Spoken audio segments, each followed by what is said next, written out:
So mayong adlaw sa tanan, so ako ganahan pud ko nga maghatag og kadaugan sa kung kasinatian atong Domingo no sa inner healing service no so atong Domingo kay ang amo ang pagsugod sa Sunday service kay sugod mi sa mga pagdayeg no I could feel the presence of the Lord nga pinasahi pud to nga adlaw nga sa pagpamuhat sa Ginoo nato nga adlaw.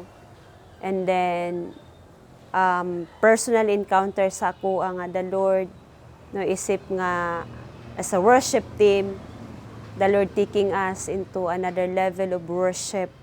Kung unsa di ang porma sa pagdayeg nga para kaniya diretso.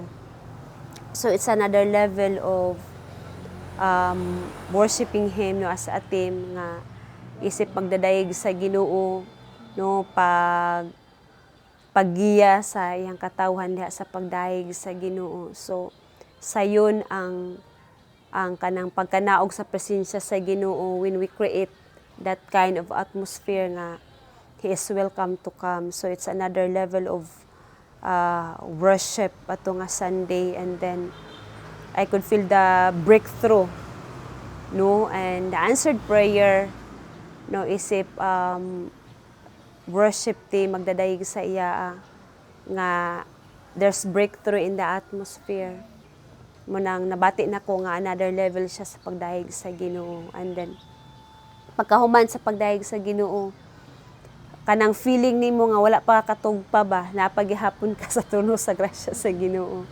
You are in front of the King of Kings and the Lord of Lords. So moto ako giingon ni Lika nga wala pa ko katugpa siya pod. So and then katunang naghatag si Pastor Brillo sa mensahe nga the right attitude amidst of crisis. So kato siya kay gikonik ni Daddy pod sa iyang mensahe about healing no and dili lang di ay ang crisis nga babot sa tong kinabuhi kung wala tay kwarta kun dili sa matag sitwasyon no nga i-allow sa Ginoo in every circumstances that the Lord allow us to go through. What is our response? Are we going to kana bitawng have the right respond or mo resist hinuon ta unsay ganahan ni Lord nga atong respond ni ana nga sitwasyon. So kanang nang it was amazing kana bitawng mensahe sa Ginoo and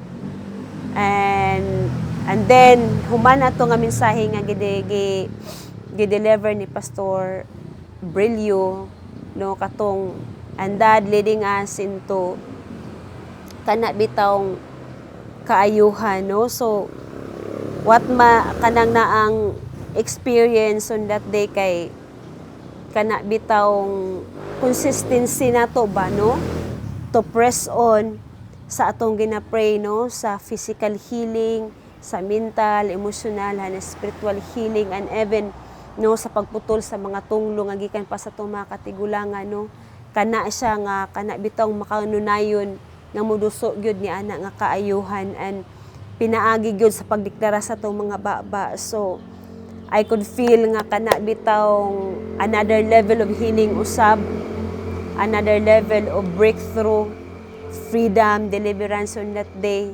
So I praise God dili man kana bitawng ang pagpamuhat nga kanang like the other kanang pipila ka mga Domingo nga nilabay nga kanang encounter gyud nimo kang Lord nga maghilak-hilak. Pero kato lahi pud to siya nga kanang naang encounter sa Ginoo nga ang kalipay ba no ang kalipay and then kalipay og kagawasan nga nadawat ako gikan kang Lord. So salamat kayo ato nga adlaw no nga kana bitawng kadaugan, kagawasan ug kaayuhan. So to God be the glory.